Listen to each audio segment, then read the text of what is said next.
ചെറിയ റണ്ണപ്പ്, ശേഷം 2 സെക്കൻഡ് ദൈർഘ്യമുള്ള ഒരു പോസ്, പിന്നാലെ സ്വിംഗ് ആക്ഷനിലൂടെ പന്ത് റിലീസ് ചെയ്യുന്നു. ബാറ്റർമാരെ ആശയക്കുഴപ്പത്തിലാക്കുന്ന ക്രിക്കറ്റ് ലോകത്തെ മുഴുവൻ അസ്വസ്ഥമാക്കിയ ഉസ്മാൻ താരിഖ്.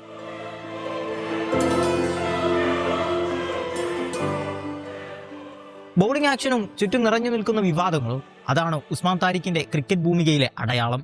പക്ഷേ പട്ടിണി മാറ്റാൻ 500,000 രൂപക്ക് പന്തെറിഞ്ഞ, വിദേശത്തെ ലേബർ ക്യാമ്പിൽ നരകിച്ച, തൊഴിൽ തേടി രാജ്യങ്ങളലഞ്ഞ ഒരു ഉസ്മാൻ താരിഖുണ്ട്.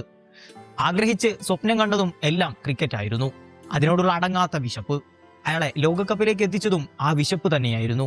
ഇടയിൽ MS ധോണിയുടെ ജീവിതം ഒരു നിയോഗം പോലെ വഴികാട്ടി എന്ന് മാത്രം. പിതാവിന്റെ മരണം, ആശിച്ച കരിയറിന് മുകളിൽ പട്ടിണിയും ഉത്തരവാദിത്തങ്ങളും നിഴലിച്ചു നിന്ന ആദ്യ സന്ദർഭം അതായിരുന്നു. കൗമാരത്തിലേക്ക് എത്തിയിട്ടില്ല ഉസ്മാൻ താരിഖ് അന്ന്. ദുബായ് ആയിരുന്നു ആശ്വാസത്തിനായി കണ്ടെത്തിയ നഗരം. പക്ഷേ 10,000-ങ്ങളെ ജീവിതം പഠിപ്പിച്ച ദുബായ് ഒരു ദുസ്വപ്നമായിരുന്നു ഉസ്മാൻ താരിഖിന്. ആദ്യ ജോലി ഹോട്ടലിൽ. ദിവസം മുഴുവൻ നിന്ന് പച്ചക്കറി അരിഞ്ഞ് പുറം പൊളിഞ്ഞ് ഉസ്മാൻ താരിഖ് വിളിച്ചു കരയുന്ന സന്ദർഭങ്ങളെ ഇന്നും ഓർക്കുന്നുണ്ട് സഹോദരൻ ഹസീബ് റഹ്മാൻ. പിടിച്ചു നിൽക്കാൻ ആകാതെ പെഷവാറിലേക്ക് മടക്കം. ഹസീബ് അക്കാലങ്ങളിൽ അഫ്ഗാനിസ്ഥാനിലെ കാബൂളിൽ ഒരു NGOയുടെ ഭാഗമാണ്. ഉസ്മാന്റെ അവസ്ഥ കണ്ട് ഹസീബ് കാബൂളിലേക്ക് ക്ഷണിച്ചു. നിരന്തരമായ തൊഴിലന്വേഷണങ്ങൾ ഫലമില്ലാതെ മുന്നോട്ടു പോകുന്നു. ഒടുവിൽ ഹസീബിന്റെ NGOയിലും ശ്രമിച്ചു.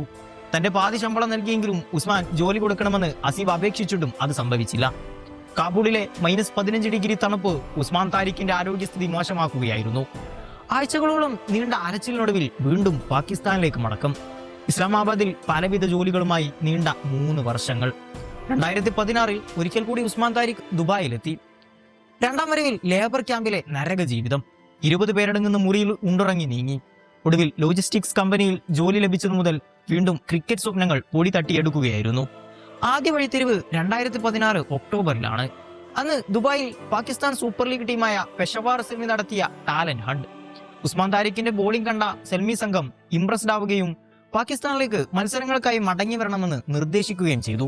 പക്ഷേ തൊഴിലുപേക്ഷിച്ച് ഇറങ്ങാൻ ഒരു ധൈര്യം അന്നും ഉസ്മാൻ താരിഖിനുണ്ടായിരുന്നില്ല. നഷ്ടപ്പെടുത്തിയ അവസരങ്ങളെ ഓർത്ത് നിരാശയിലേക്ക്. അങ്ങനെ ഇരിക്കെയാണ് 2017 MS ധോണിയുടെ ജീവിതത്തെ ആസ്പദമാക്കിയ MS Dhoni the untold story എന്ന ചിത്രം ഉസ്മാൻ താരിഖും ഹസീബും ചേർന്ന് കാണുന്നത്. അന്ന് ഹസീബിനോട് ഉസ്മാൻ താരിഖ് പറഞ്ഞു, ഭായിജാൻ മേരാ സീൻ ബി തോ യഹി ഹെ. സ്ക്രീനിൽ തെളിഞ്ഞ ധോണിയുടെ ജീവിതം ഉസ്മാൻ താരിഖിനോട് സമാനമായിരുന്നു.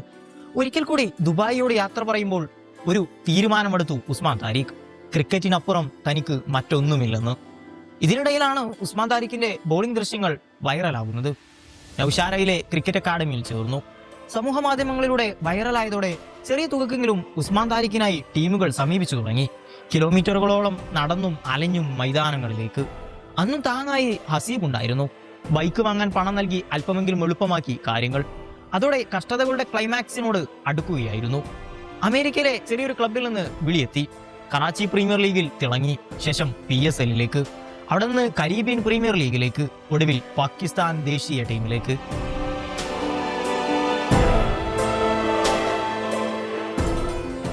T20 ലോകകപ്പിലെ ഏറ്റവും വലിയ ചർച്ചയാവുകയാണ് ഉസ്മാൻ താരിഖ്.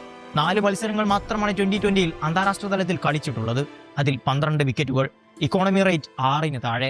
വിക്കറ്റ് എടുക്കാത്ത മത്സരങ്ങൾ പോലും കരിയറിൽ ചുരുക്കമാണെന്ന് ഓർക്കണം. ഇന്ത്യക്കെതിരെയും അയാൾ വിക്കറ്റ് എടുത്തു.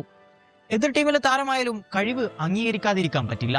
എന്തൊരു കിടിലം ബൗളിംഗ് ആണ് അയാളുടേത്. ഓരോ ഓവറിലും വ്യത്യസ്തമായ മാറ്റങ്ങൾ.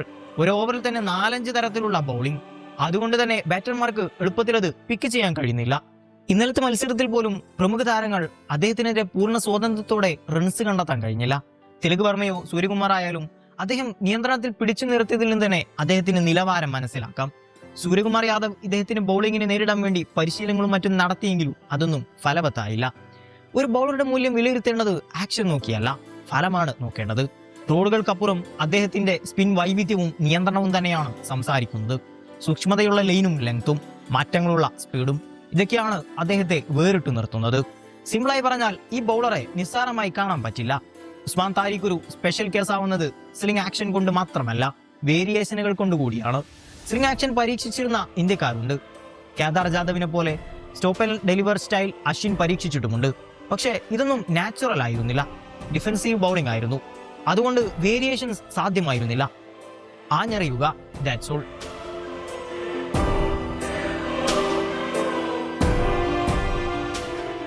ഉസ്മാൻ താരിഖിന്റെ കാര്യത്തിൽ ഇത് അയാളുടെ നാച്ചുറൽ സ്റ്റൈലാണ്.